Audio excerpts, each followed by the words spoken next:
broadcasting across the nation from the East Coast to the West, keeping you up to date on technology while enjoying a little whiskey on the side, with leading-edge topics, along with special guests, to navigate technology in a segmented, stylized radio program. The information that will make you go, Pull up a seat, raise a glass with our hosts as we spend the next hour talking about technology for the common person. Welcome to TechTime Radio with Nathan Mumm. Welcome to Tech Time with Nathan Mumm, the show that makes you go, technology news of the week. The show for the everyday person talking about technology, broadcasting across the nation with insightful segments on subjects weeks ahead of the mainstream media. We welcome our radio audience of 35 million listeners to an hour of insightful technology news. I'm Nathan Mumm, your host and technologist with over 30 years of technology expertise. Our co-host, Mike Roday, is in the studio today. He's the award-winning author and a human behavior expert. Now, we're live streaming during our show on 4 of the most popular platforms, including YouTube, Twitch.tv, Facebook, and LinkedIn. We encourage you to visit us online at techtimeradio.com and become a Patreon supporter at patreon.com/techtimeradio. We are friends from different backgrounds, but we bring the best technology show possible weekly for our family, friends, and fans to enjoy. We're glad to have Odie, our producer, at the control panel today. Welcome, everyone. Let's start today's show. Now on today's show. All right, this week on Tech Time Radio, we're diving into some exciting updates and intriguing tech mysteries. Discover the latest changes Apple is making to its products and find out what unusual settlements are making headlines. Next, we take a trip down memory lane to an event that happened 25 years ago at the beginning of the year. The Reddit community has also found a creative way to keep the holiday spirit alive. And there's a new reason to consider where you park for your quick errands. Plus, we have to reveal the impacts of a major data leak and the latest twist in the high-stakes legal battle with TikTok. In addition, we have our standard features, including Mike's mesmerizing moment, our technology fail of the week, if possible, Nathan Naked, and of course, our pick of the day whiskey tasting to see if our selected whiskey pick gets 0, 1, 2 thumbs up at the end of the show. Now, today we're doing something different on the picking. All right, so Marco will explain what's going on here. We're going to be doing this at each beginning of the month, all the way through November, and then we'll be picking it up. We're going to kind of do some taste testing is what Mark wants to do. He's getting crazy. He just wants more, I think, whiskey. Do you think that's what the key is for this? I don't know. This is what we did the very first shows. We did, so we're kind of going back. Except we were sampling like 6 different whiskeys. Yeah, so at least but just think of this. This is like 4 shots. So by the time we're done with this show, we're going to be able to... by the time you're done with yours versus... Because I'm not drinking that much. Okay. I'm just sipping. You're just sipping? Yeah. By the time you're done, yeah, we'll just drag you out. Okay. All right. Okay. Well, you know what? Now let's move to the latest headlines in the world of technology. Here are our top technology stories of the week. All right, story number 1. Trump asks the Supreme Court to delay the start of the TikTok ban. All right, let's go to Karen Westland for more on this story. President-elect Donald Trump asked the Supreme Court on Friday to pause the potential TikTok ban from going into effect until his administration can pursue a political resolution to the issue. Trump joined the app during his 2024 presidential campaign, and his team used it to connect with younger voters, especially male voters, by pushing content that was often macho and aimed at going viral. Trump said earlier this year that he still believed there were national security risks with TikTok, but that he opposed banning it. This month, Trump also met with TikTok CEO Shou Chew at his Mar-a-Lago club in Florida to discuss the media sharing app. Back to you guys in the studio. Didn't he want to ban it when he was president before? So, well, no. Actually, for his first term, he loved TikTok because it created competition against Meta and the other apps that were out there that he was all upset with because he doesn't like them. I must be. But hang on, because I remember things changed though. Yeah, I remember there was this big thing during his presidency about how bad TikTok was. Well, it was bad, but he was also very happy that it was able to compete with the American companies that at that time Zuckerberg he was very upset with and other people that he was upset with. But now what you get these billionaire bitch fights. I don't know what that's all about. Yeah, you know what? I'll tell you. This is what we got going on.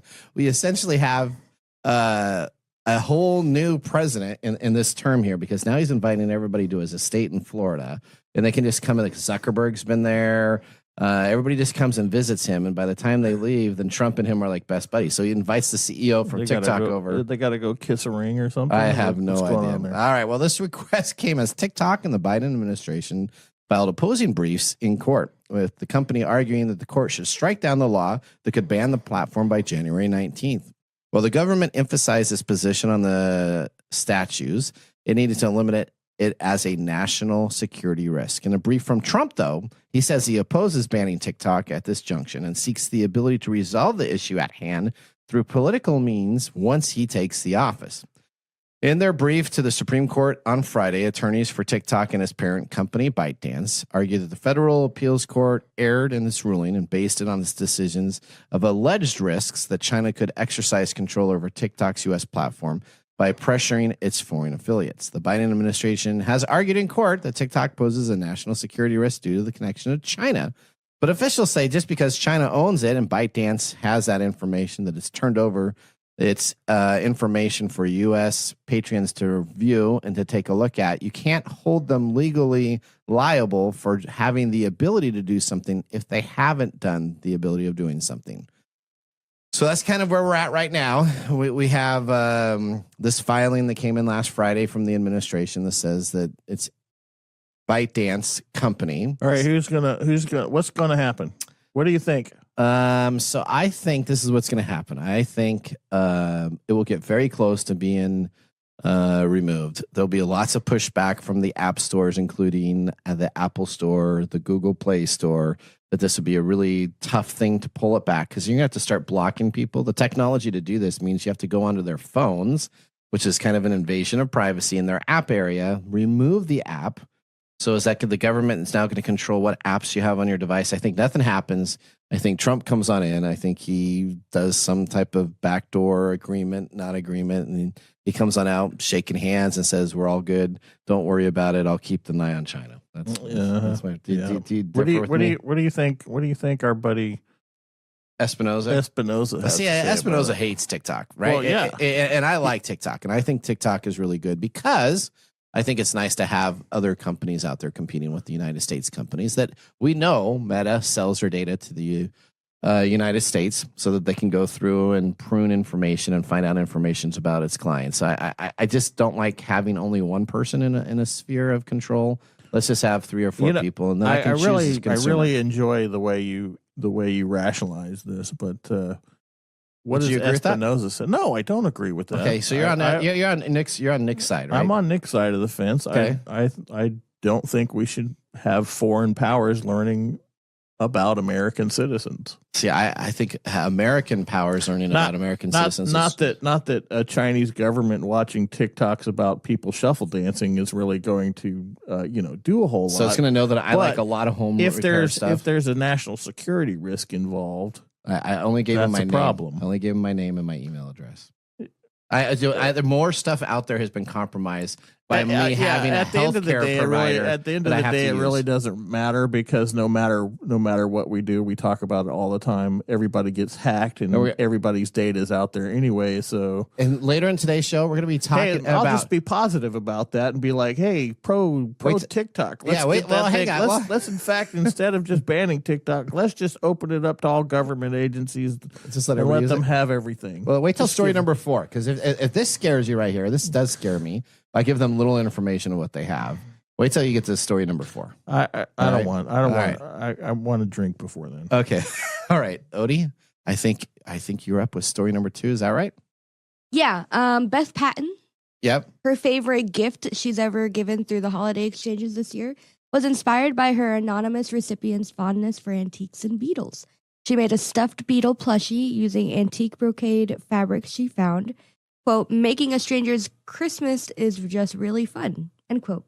Okay. For Beth Patton, the best part of the holiday season is not the lights or the snow or opening presents from family members. It's swapping gifts with random strangers on the internet. It was the latest online gift-giving event of its kind to shut down, as Imgur's event followed the same fate as the immensely popular Reddit gifts, which I've never heard about. Okay, you never heard about until today. Okay. But that ended in 2021. But the Christmas spirit is strong, and Patton and other Reddit users are keeping user-to-user gift exchanges alive. After her go-to exchange died, Patton is now participating in Given Gifts, another program that sprung up in the wake of Reddit's Gifts demise 3 years ago. She's already done 5 gift exchanges this holiday season. Its main holiday gift swap event works much like the Reddit-run Secret Santa. The annual tradition matches hundreds of people together anonymously from around the world, who are then each responsible for giving a present to the other. Gifters are given a brief bit of their giftee's interests, their likes and dislikes, to help them come up with a present they think the recipient would like. The Given Gifts exchange are organized on a website separate from its dedicated subreddit, and keeping up the fast-growing event became more involved. The team had to find a way to make sure matches were in the same country, so this is like a global thing. Yeah. And so that way they didn't have to pay international shipping rates. And when the team ran into issues like people not getting gifts, they began a rematching program that ensured no one came up empty-handed. People are extremely emotional when they're giving and receiving gifts. It becomes a special thing to them, and they need help. We would get thousands of emails when it's growing exponentially every year. You know that means that we're still talking to just a massive amount of users. For now, Patton, the 26-year-old, is happy that her idea of Christmas isn't canceled. There's just nothing like that in real life. Doing a Secret Santa with people you know just isn't the same thing as this massive thing with strangers. You feel like you're a part of something bigger. That's part of Christmas. All right. So that's a good little feel-good story. Okay, so do you do Secret Santas? No. Okay, you don't do Secret Santas. So we do a little bit of a Secret Santa at work. And then we do a different gift exchange for New Year's, which is much more aggressive than a Secret Santa. Would you say, Mike? Yeah. Absolutely. A little bit more aggressive. Yes, the Mumm family Super Bowl of gift death match. It's a death match of gift giving and taking and throwing and. But you did come out with some nice whiskey. Well, it's fun. It's fun. It's fun. It is. All right, so it's very competitive. It's cutthroat. Yeah. So do you understand this gift gifting stuff? They ship all of the stuff to a company. So I used to think of it, until I started researching this, I thought that you would just get an address of somebody, and then you could just send that item to an address of somebody. Yeah. That's how it originally started. But then all of a sudden you had like creepers and stalkers. That's what I thought. That would find out what's going on. So now what happens is you get a Secret Santa. You send it into this company. This company then takes them. There's so many people. They take all these gifts and they say, okay, this is from Amanda H. and it's going to Tracy C. And they then ship it out because you pay for the shipping to go there to the place. Then you pay money to have it shipped out so you can send random strangers on the internet gifts for the holidays. That's kind of cool. Is it kind of cool? You'd like to do that?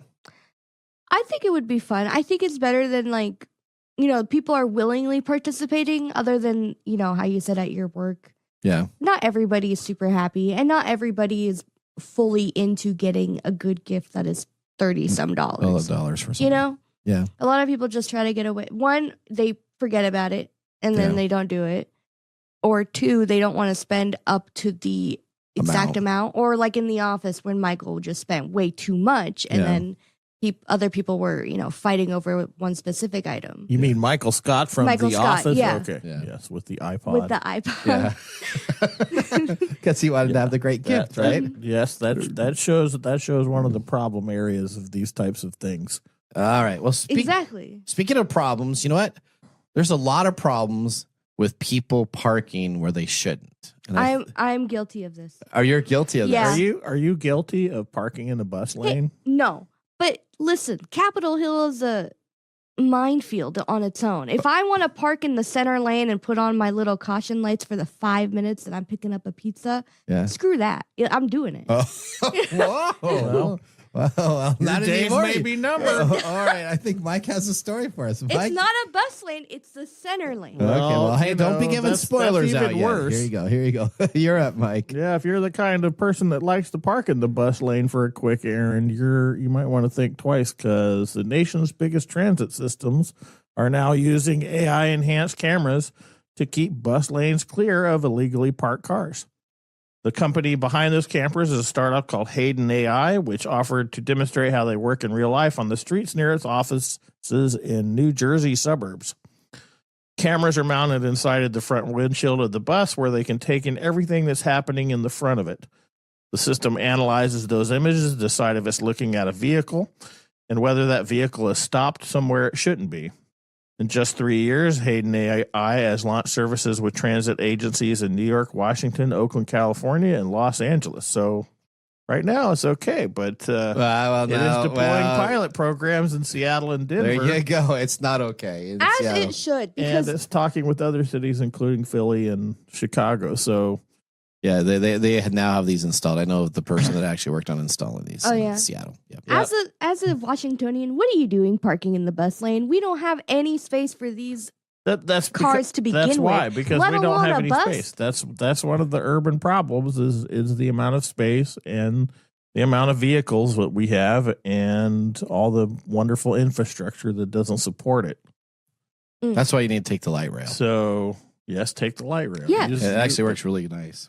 In center of Seattle, yeah. Yeah. But and on the outskirts, not that much. Okay. All right. Well, keep on going, Mike. Tell us more about this great system that is going to be tagging Odie soon. The camera systems are using the AI to help transit agencies catch and find drivers who illegally block bus lanes and bus stops. But that's not the ultimate goal. No. When you look at the reason for enforcement, it's really not to write tickets. It's about changing behavior. So this is basically what's called reinforcement types of behavior management. And we're seeing a reduction in the number of repeat offenders. That's true, because if you keep getting tagged, you're probably going to stop doing that. You're really right? going to stop doing it. Yeah. There's some evidence that these camera systems are helping buses move faster, though their rollout has hit a few speed bumps themselves. That expansion is not going quite as planned, as hundreds of drivers originally received some erroneous tickets. Yep.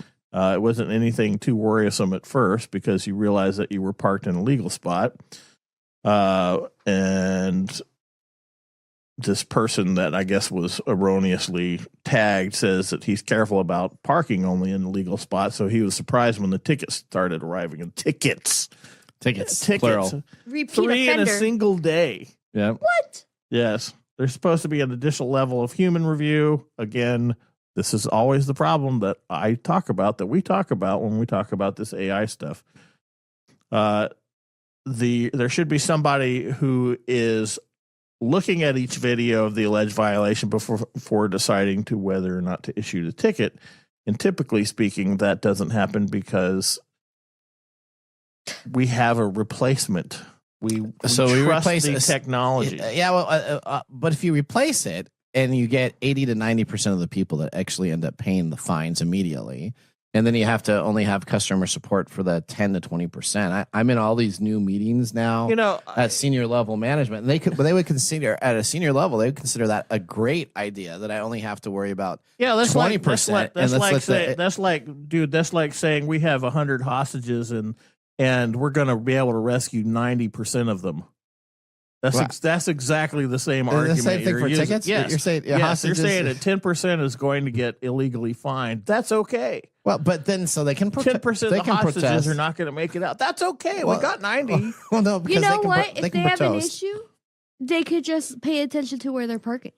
Oh, That's what this fellow's point was, is he was parking in a legal spot and he was getting tickets. He said he got 3 tickets in one day. so Because the system was erroneously thinking he was in a illegal spot. yeah, See, he this does is- not believe in the system. But just like red light cameras, do you like red light cameras? I love red light cameras. Do Do you really? Best form of entertainment while you're driving. Truly. Is Oh, okay. So you're just sitting there at the red light watching people getting tagged. You're Yeah. like, Tagged. "Ah." Yeah. They get tagged all the time. So, red light cameras now are pretty much universal across the United States. Mhm. And they generate a lot of income Yeah. because people don't stop and do it. Yes, So yes. some of the stuff will pay for itself if they keep on issuing lots of tickets for Yeah, it's illegal. not always about the money, though. Is it? No. You think the departments of these really care about people parking in the bus lanes? They They want to make the money. They want the bus lanes clear. I get that. Okay. Okay.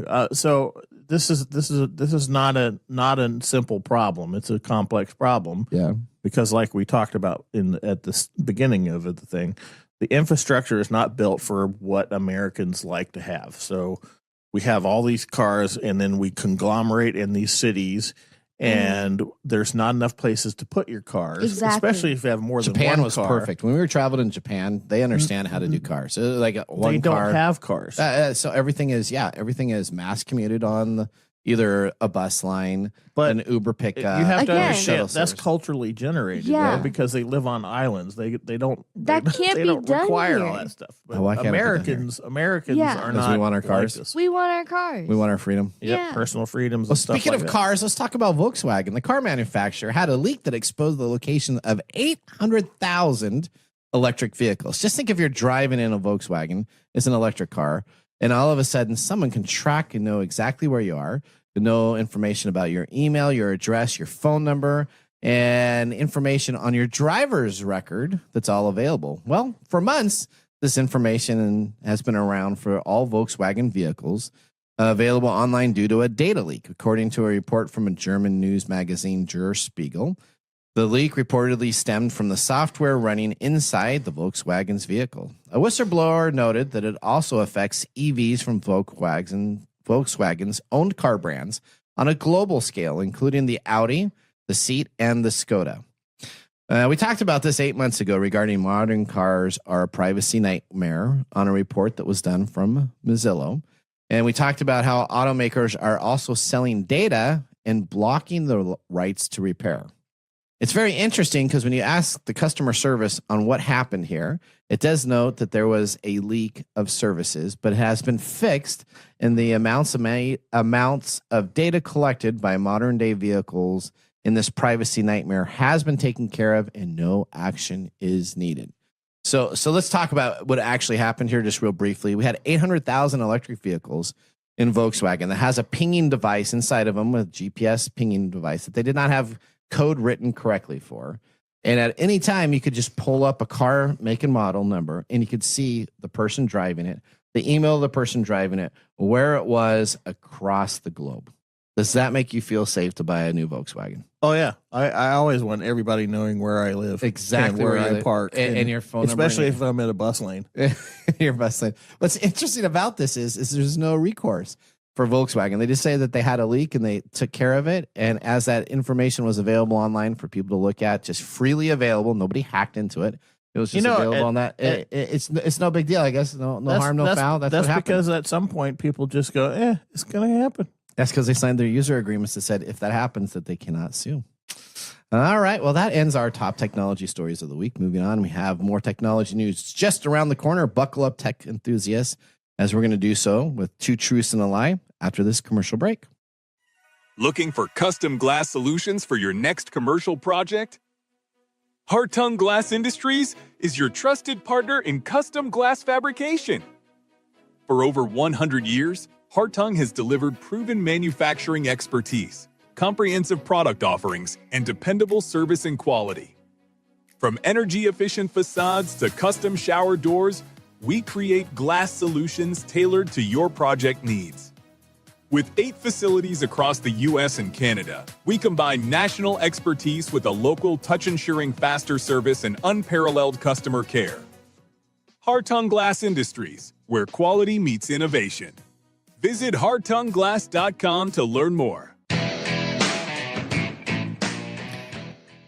Welcome back to Tech Time with Nathan Mumm. Our weekly show covers the top technology subjects without a political agenda. We verify the facts, and we do it with a sense of humor in less than 60 minutes. And, of course, a little whiskey on the side. Today, Mark Gregoire, our whiskey connoisseur, is back, and he has a new first-of-the-month tradition that we're going to start. So, Mark, what have we chosen for us today? What is going on here? We have 4 glasses Mark, in front of us. We've got all these glasses of whiskey, and we haven't even started drinking yet. So after that last news report, I really need some. All right. Well, I'm glad I brought 4 for each of you today. So today we are doing the 2024 Flavor Advent Calendar Round 1. Okay. So we are using the 2024 Whiskey Advent Calendar. That way we don't spoil it for anybody. All right. There's 24 remarkable whiskeys to use for our year-long blind whiskey competition to see which one Nathan and Mike like best. Ooh. Come along for the ride on the first Tuesday of every month while we uncover new tastes and train their senses to become true connoisseurs. Ooh. Today is round 1, where they will choose their winner to move on. If they disagree, I will be the deciding vote. Oh, no. Oh, no. Oh, no.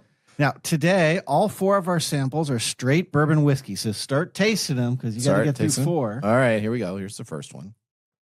Now, straight bourbon whiskey is a type of bourbon whiskey aged in new charred oak containers for at least 2 years, adhering to strict regulations to ensure authenticity and purity. Now, these are the regulations to be called straight whiskey. Location must be made in the U.S. The ingredients must have at least 51% corn in the mash bill. Distillation to no more than 160 proof when you distill it. Aged in new charred oak containers for at least 2 years. Additives, there's no flavoring, coloring, or additives allowed, only water to adjust the proof. The proof must go into the barrels at no more than 125 proof, bottled at less than 80 proof. And the labeling, if it's under 4 years, there must be an age on the bottle. If there's no age on the bottle, you know it's at least 4 years. Wow. All right. Okay. All right. Have you tasted all of them, Mike? No, I'm taking my time so I can give a little bit of Okay, I'm gonna keep. You just slammed. So let me just say, I got 2 immediately that I have eliminated. So I'm eliminated 2. I'm gonna get it down between the next 2 as I will continue to sip. The other the other items number 1 and items number 4 are pretty much been gotten rid of. So number 1 and number 4. Yeah. All right. Well, hang on, but don't tell me yet. Oh, I'm not. We're gonna reveal what everything is at the end of the Mark's Mumbles. So stay tuned for that. In the meantime, just keep drinking and enjoying. But remember, drink responsibly because heaven can wait. All right. With our first whiskey tasting completed, our first 4, let's move on to our feature segment. Today, we have a rare segment that tests our staff with what is true and what is not. Let's start our next segment. And now we have 2 truths and a lie. And now we have 2 truths and a lie. We have 2 truths, 2 truths, 2 truths, and a lie. All right, here's what we got. I'm going to ask you guys, these are 3 headlines out of the news, and you're going to choose which one of these is correct. Odie, you're up on this one too. So here we go. Let's take a look. Number 1 story, the most pirated TV show in 2024 was Avatar: The Last Airbender. A young boy known as the Avatar must master the 4 elements' powers to save the world and fight against an enemy bent on stopping him. So that's story number 1. Story number 2, Samsung bespoke fridges are adding AI that will look inside your fridges and analyze your grocery needs, and then put in an automatic Instacart order. Samsung wants your fridge to take care of your grocery shopping with a little assistance from Instacart. Samsung and Instacart have partnered on same-day grocery delivery based on what the AI in Samsung's bespoke refrigerators sees that you need to have. In other words, the fridge could tell them the milk is running low and add a carton to your Instacart order before you even notice. And story number 3. So that's story number 2. Your refrigerator's now ordering stuff for you from Instacart.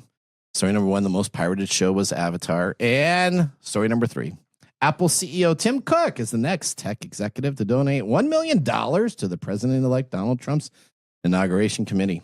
Cook's donation follows similar comments and commitments from OpenAI CEO Sam Altman, Amazon founder Jeff Bezos, and Meta as the big tech companies and executives work to curry favor with the incoming administration. All right.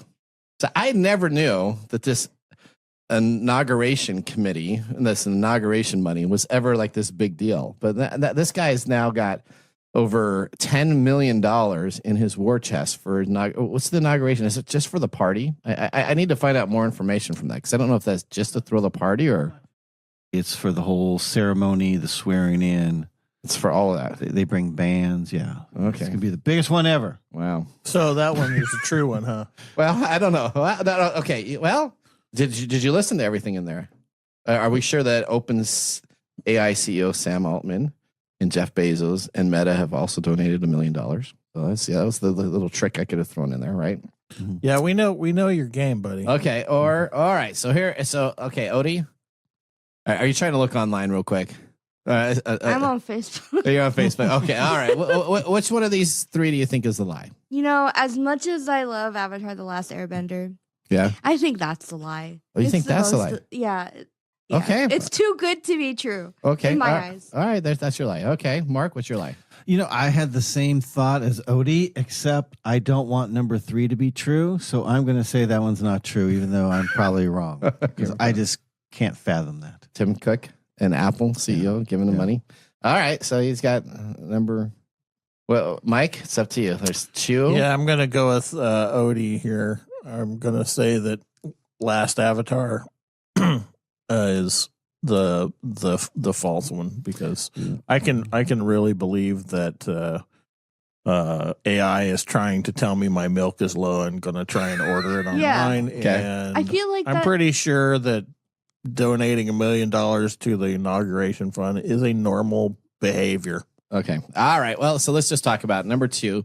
Samsung's fridge of AI is going to be adding there. Guess what? That is going to be happening in CES, which we're going to be talking the best of CES from 2024 coming on up. So that was a correct So if that one story. is true. That means That's Nathan true. did not win today. I did not win today. That is absolutely what that means. And Apple CEO Tim Cook is donating $1 million to the President-elect Donald Trump's committee. So I was correct that was true, but I just You didn't want it couldn't- to be. I couldn't vote any other way. So the most pirated TV show in 2024. Does anybody have a guess of what it was? It was not Avatar: The Last Airbender. So I knew that was the lie, so I Googled it because I was curious. I know what the answer is. Oh, see, then so you you know can't the say what answer. the No, answer no, no, is. Okay, that's fine. It's so obvious. It wasn't Avatar: The Last Airbender. So that was the second most downloaded. So that was actually okay. number 2. That's the runner-up. But I'm number gonna 2 was think less than half of Wait a the second. pirated. Avatar: The Last Airbender, the Netflix version or the original the The version? original Netflix, show. the Netflix, because it came on out in Okay. 2024. Okay, Rings of okay. Power? And it wasn't Rings of What? Power. No. You're talking about the- you're Everybody's got talking about- Amazon Prime. You're talking about the This- original, last, No, he's Airbender. talking No, they about came- the live action one that the Amazon. dumb movie. No, no, no. Oh, it's not live, no, better no, live no. action. Okay, Netflix because I don't came have out with the Netflix, live so I action. don't know. Oh, okay. Yeah, okay. I think probably the most pirated one was what's that Netflix show called? It's one of the best. It's the best Netflix show. The Last of Us. No, What? not No. that one. Okay, Was not it that The one. Last That's of Us. HBO. So You this just really put your foot in it, didn't you? So here- You're like, yeah, no, Mike, it's The Last of Us. no. So HBO is normally the number 1 downloaded deal because most people don't have HBO. Yeah, That who is the pays for key. HBO? That is the key. I So the do. House of Dragons series continued this season. You know the House of Dragons. Yeah, I don't really like that one. Okay, well, that was the most pirated by over double what was the second one, which is the Last Dragon or No, the Dragon? House the House of The Dragons. House of Dragon was the most yeah, pirated. so it's a Game of Thrones reboot. Yeah. Oh, I know what it is. Oh, I just okay. don't think it's worthy of. Like maybe it's worthy of pirating. I don't know. Well, a lot of people don't have HBO, like Nathan just said. So that's Yeah. the key. Like, Yeah. like Or when since you, Everybody has Or Amazon Mike, Prime. since Yeah. it's not good, is it worth in pirating versus that's paying my- for HBO? Yeah, that's my thing. Is So you wouldn't want it on pirated, let alone you wouldn't pay for it. no, on I HBO. wouldn't pirate it if I were a pirate. Okay, well, there you go. Okay. So good job, Odie. yeah. Did you find that it was the House of Dragons? Did you look at it real quick? And it Well, came out? I just couldn't believe that the live because Mark and I went into a whole discourse about it did. last year. I know. You know, I could not believe that that is the most pirated one. Well, yeah. Well, that ends our 2 truths and a It's lie. the second most pirated one. Yeah. Now on to If it Mike's. had been One Piece, that movie. Yeah. Oh, that was a pretty good show, actually. I enjoyed the live action One Piece a lot. All right. The the movie, the old movie. No, the One Piece, show. the new show on Netflix. new You got One series. Piece. yeah, because all Mike needs to get Netflix. Clearly, Mike does Mike, not have you're Netflix. so Mike behind, need, yeah, man. Mike need. So somebody needs to call Tim Cook and have him give it some of that inaugural free so that I can get Netflix. I can just get a private invite to go down to Trump's estate down in yeah, Florida. I don't pay for Netflix. Did you realize that he just named his property? Mar-a-Lago? Yeah, so he just named it. So I mean, so he just decided, you know what? I'm going to call it something, and then instead of anybody coming on over to my Florida house, you're just going to come on over to this name that I did.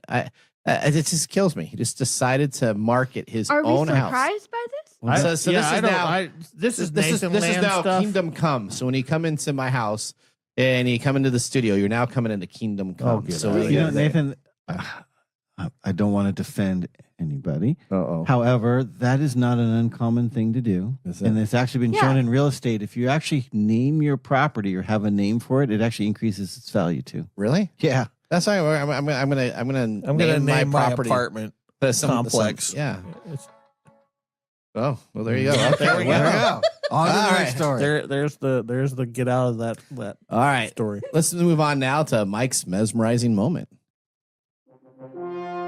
Welcome to Mike's mesmerizing moment.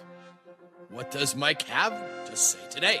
All right, Mike, here you go. How do you feel about getting an AI ticket for committing an infraction? Why do you always have to ask me AI questions when Well, you know how I because it's feel fun. about it Because it's already? fun. You There's- don't like it.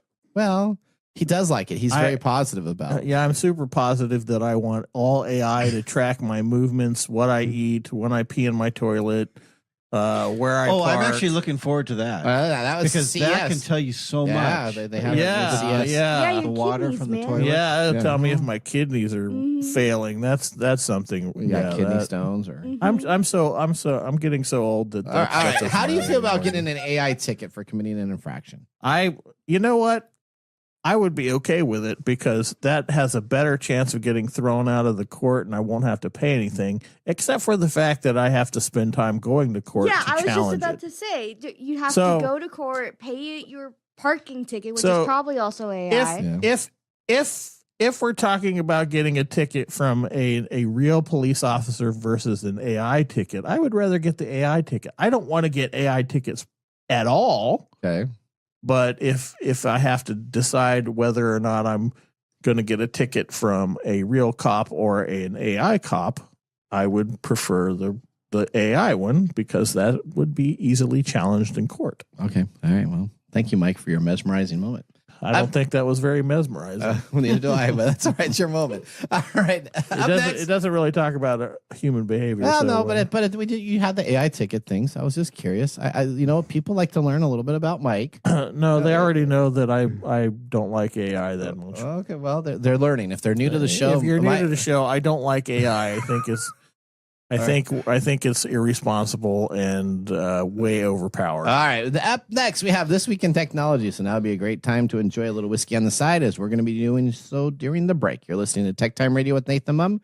See you in a few minutes. Hey, Mike. Yeah, what's up? Hey, so you know what? We need people to start liking our social media pages. If you like our show, if you really like us, That's we could use your support on patreon.com. Or is it Patreon? I think it's Patreon. Okay, Patreon. If you really like us, you can. And you say I'm like the us English in guy? Patreon.com. I butcher the English language?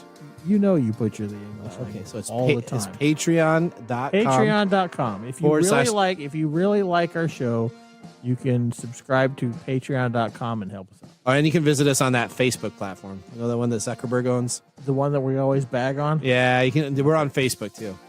Yeah, like us on Facebook. Do you know what our Facebook page is? Tech Time Radio. At TechTime Radio. Yeah. You know what? There's a trend here. It seems to be that there's a trend, and that's Tech Time Radio. Or you can even Instagram with us. And that's at Tech Time Radio. That's at TechTime Radio. Or you can find us on TikTok. And it's Tech Time Radio. It's at TechTime Radio. Like and subscribe to our social Like media. us today. We need you to like us. Like us and subscribe. That's it. That's it. That's that simple. And now, let's look back at this week in technology. All right. This Week in Technology, we look back to January 1st, 2000. It's been 25 years since Y2K was a world scare. What seemed like a joke now caused IT people in the world in 1999 to freak out.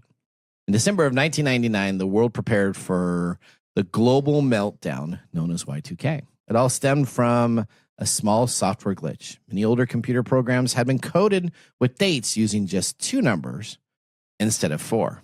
At midnight of December 31st, it could misrepresentate what was going on with a 00 for the year 2000, which spread wide panic that this error could revert everything back to the early 1900s. Now, the Clinton administration said the preparing... What was that? I said, see, this would have been a great question to ask me earlier. What was that? What About the happened here? Y2K stuff. Well, you can talk. Okay, the Clinton administration said the preparing for the U.S. for Y2K was probably the single largest technology management challenge in history. The bug threatened to cascade a potential disruption, blackouts, medical equipment failures, banks shutting down, travel screeching to a halt if the systems and softwares weren't able to continue to function because they did not know what year it was. Now, these gave a rise to the end of the world as we know it. But thankfully, the Y2K problem in the year 2000 didn't live up to the hype. Computer specialists and grassroots organizers prepped for a global meltdown. They had formidable years coming on up to this where people were so worried about the 00 moving into the 1900s that people decided to create what was known as bug out bags. A mobile home and a year's supply of dehydrated food, a propane generator. They were just some of the precautions purchased from California computer programmer Scott Olmsted made in advance to the year 2000. Some financial analysts remained skeptical Y2K would come and go without any disruption. But by November of 1999, the Federal Reserve said that it was confident the U.S. economy would weather the big glitch.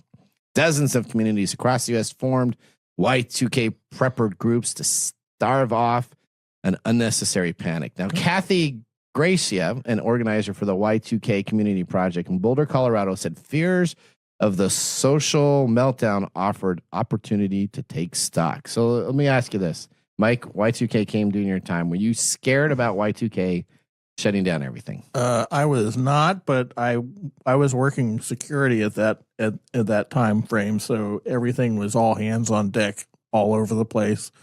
We had to lock down our facilities. We had to make sure nobody was trying to break in. We were advised that we might have looters, and it was crazy. This is a really good instance of mass hysteria on a societal level. I think it was probably even larger than maybe some of the COVID lockdowns and scares. It's a little different because that is more of a disease that could kill you, but this was like the whole economy was arguably the Y2K problem could have contributed to the lack of response for the COVID problem. Okay. I mean, that you could argue that some people were like, remember when Y2K came around and nothing happened? That's a good point, because I remember when Y2K come, I was kind of one of the poo-pooers. This was overblown, the whole thing. But now being over 35 years in the tech industry, yeah, I think it was a really good job by the engineers and software coders that we had a few years to work on it, and the problem got dealt with. They did with upgrades. So I worked for a large software company down in Redmond, Washington. Go ahead and say it. It's okay. You can admit it was Microsoft. Well, I didn't say that, but you did. Okay. So and it was all hands on deck. And I was an IT person providing high level support to billionaires at the time. So I was in an executive support position, and we had all hands on deck, and we had people literally fly to remote locations. Most of the executives at Microsoft were at like remote locations that they flew to.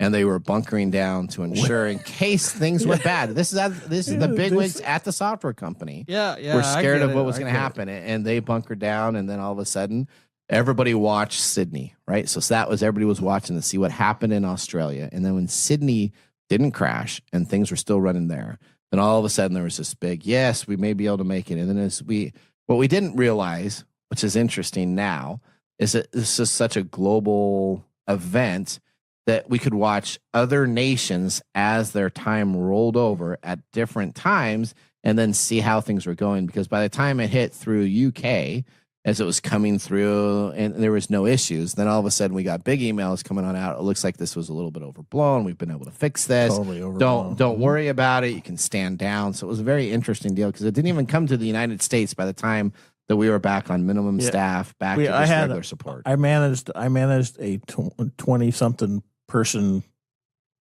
security force at this one facility. Yeah. It was a tech facility. Yeah. And we were all outside watching fireworks go off. That's all we did on New Year's 1999 was watch fireworks. All right. Mark, did you do anything in particular? I partied like it was 1999. Okay. All right. I would ask Odie, but Odie does not remember the one. I was born 7 months later. So, okay. I mean, there you go. Yeah. Okay. Non-existent. And then a year later, we had our actual real problem. What was that? In 01? Yeah. What happened in 01? The attacks. Oh, on the New World York. Trade the World Trade Center. Anyway. Okay. yeah. Wow. Okay. I got Wow. Okay. You guys, man. All right, here we go. All right. Well, no, the Maybe you World Trade should was not drink it. 9/11. That was 9/11, right? Not it. It was 2000. Yeah, it was 2001. Yes, Okay. but that's a. That's a Well, little let's different. move to drinking. All right, that sounds good. That was This Week in Technology. If you ever wanted to watch some Tech Time history with over You gotta drink the rest. You've been 220 drinking too plus much. weekly broadcasts spanning 5+ years of video podcast information, visit us at techtimeradio.com and watch our older shows. Well, we're going to go a commercial break. We're going to taste some more items, and then we're going to come back to Mark's Mumble Whiskey review. See you in a bit. Hello, my name is Arthur, and my life's work is connecting people with coffee. Story Coffee is a small batch specialty coffee company that uses technology to connect people to each product resource, which allows farmers to unlock their economic freedom. Try our Medium Roast Founder Series coffee, which is an exotic bourbon variety that is smooth, fresh, and elegant at storycoffee.com. That's STORI coffee.com. Today you can get your first bag free when you subscribe at storycoffee.com with code TechTime. That's STORI coffee.com. The segment we've been waiting all week for. Mark's Whiskey Mumble. All right. Gentlemen, the three of us are so excited about January 7th, I'm sure. What is that? Oh, my goodness. It is National Pass Gas Day. Really? Oh, wow. Odie. Odie, those are beautiful sound effects. I think every day is National Fart Day. National Yes, Pass? but this is with no. Regret? Yeah, no regret, no. What do you call that? No Silent but hatred. deadlies? Oh. Yeah. Oh. So, it's no better time than to express ourselves and free our bowels of stale air without shame, as Odie said. Oh, Yeah. okay. Okay. So we can crop dust the aisle in Safeway and be okay with it. You just let them know it's January 7th. Okay. It's okay because passing gas is one of those things that will make everyone giggle. Yeah. From children to adults. Do you know that the gas we pass contains methane and hydrogen? Yes. Making it flammable. All guys know Terrence this. and Phillips. This Yeah, is- they, Yeah, on South Park. but don't worry, you need an insane amount of gas to be able to burst into flames just from passing gas. No, So, but you can get some really good you can get a little party color. tricks going on. So you can keep on passing as much gas as you desire, Mike, today. Okay, well, Okay. There you I go. should have ate some beans before I showed up. I this got you morning. covered, Mike. Thanks, man. Now, you know what else produces gas? What's that? Our listeners know. Oh, what's that? The yeast during the making of whiskey. yeast. the yeast that's does. right. Our samples here release trace amounts of carbon dioxide and methane, among other gases, while fermenting. How about that? So we have bacteria farting in your liquor. Oh, okay. All right. You gotta make it. So, you gotta make gentlemen, All right. So we are have, we we going have to wait four till the, whiskeys. are we going to wait till the very end and then choose our favorite, or Yes, how do we do this? But I'll tell you what they are now if you want. So which ones, you rule some out. Let's talk about one and four is gone for me. Mike. I ruled out one, so that was the one we had. All in right. So common. number one is from Heaven Hill Distillery in Bardstown, Kentucky. It's a straight whiskey, 7 years, 100 proof, 78% corn, 12 malted barley, 10% rye, and it goes for about $45. Okay. It is a Heaven Hill bottled and bond 7 year. Okay. Okay. Is there any other one that you ruled out? I ruled out 4.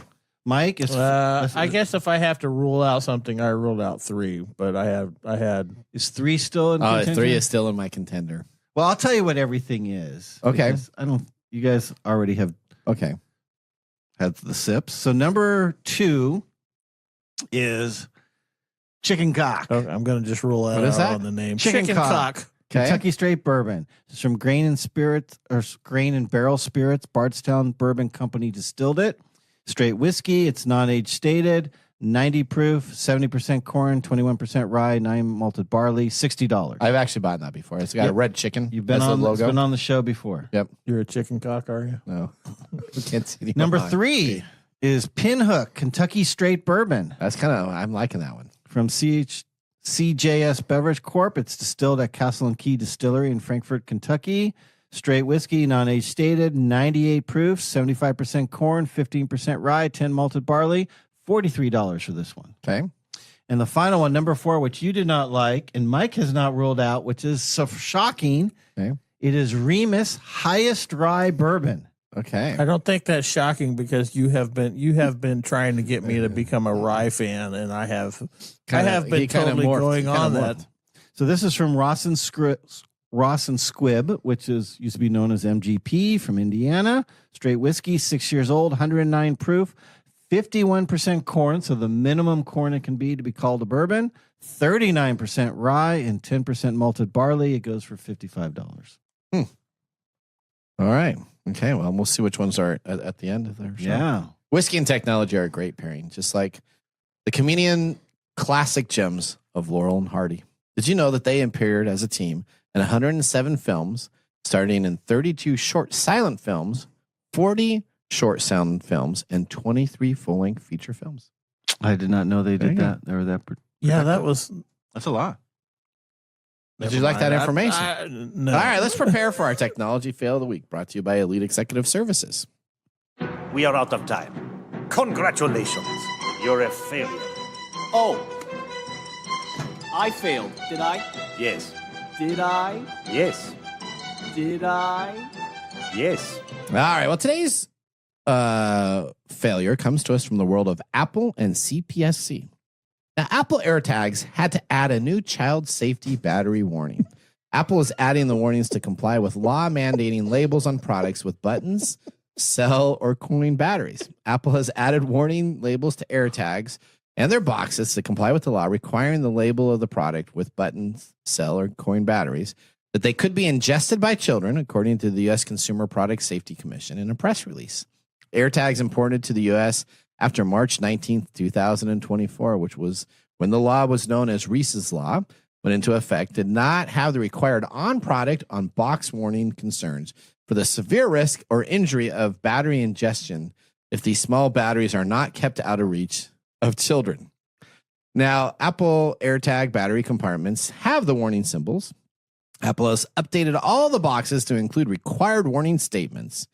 And we are here to help remind people that anytime your child decides to ingest a battery the size of over a quarter size, please make sure you get it taken care of because these batteries could be dangerous. Can you believe that? I have my own personal opinions. I'm just reporting the news. Okay, all right. So how can you swallow something this big? These are huge. I remember little things, little bullets that I used to have as kids that we have. I understand it wasn't batteries, but there was those little batteries that you used to have that you put together. You know, children are not of supervised? a certain age are going to put stuff in their mouth and they're going to swallow stuff. I mean, one of my memories of my own children is when my eldest son actually choked on a nickel, so I had to do the Heimlich on him. Okay.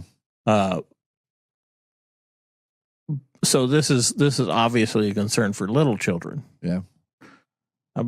I don't know why older children are swallowing these things. I don't know why anybody would swallow these things. It's like, well, why would anyone eat Tide Pods? They're just dumb. Of course, you know. I might have a whole generation that did that. Maybe I have well-meaning parents that want to be able to locate me wherever I am.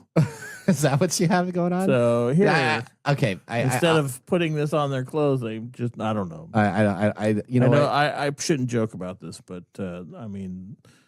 It's interesting that this is all about putting a warning on a label when people should understand that small objects get swallowed by children all the time. My parents didn't care about me. They just let me go out and play, and I figured out how to survive on my own. I must have ate a bunch of batteries, and I'm still Gen X kids were probably the last generation that experienced outside real life. Okay, is that what you're saying? Okay, yeah. All right.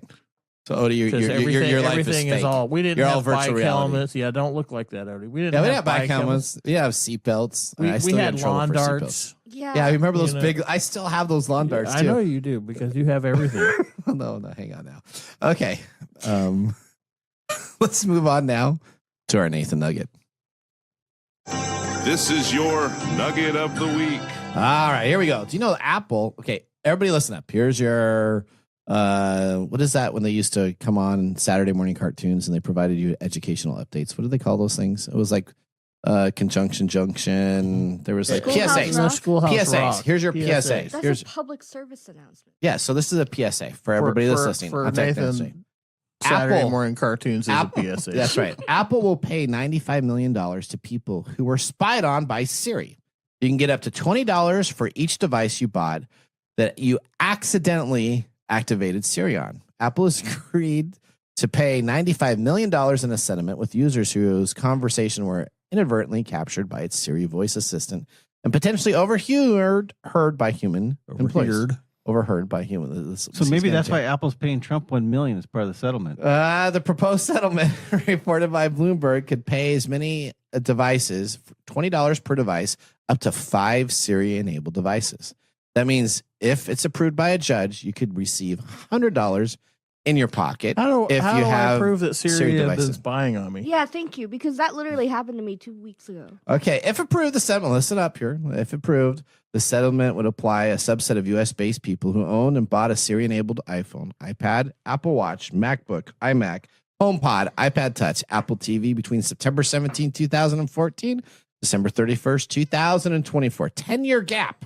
A user would also need to meet one major criteria. They must swear under oath that they accidentally activated Siri during a conversation intended to be confidential or private. You could do this. Was that? You could do this I know. because of that incident when Yeah. at the radio station. Yeah. I know. When Siri started. Yeah. I know.